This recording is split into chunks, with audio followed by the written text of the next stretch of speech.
Hey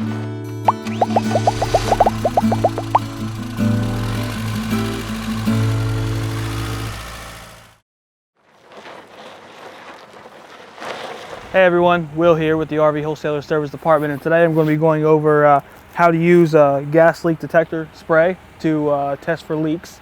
So if you come over here, this leak detector spray here is just designed to bubble if it does detect any.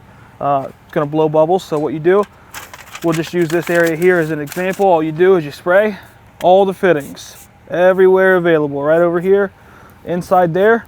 If you see any major bubbles blowing out, that means you do have a leak. Obviously, you don't want to forget any of the bottom ones here.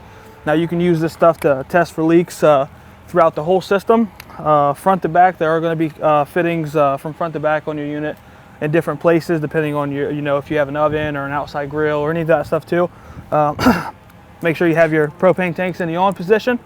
Give her a spray, look for bubbles, and that's pretty much it. If you have any other questions, give us a call at 877-877-4494.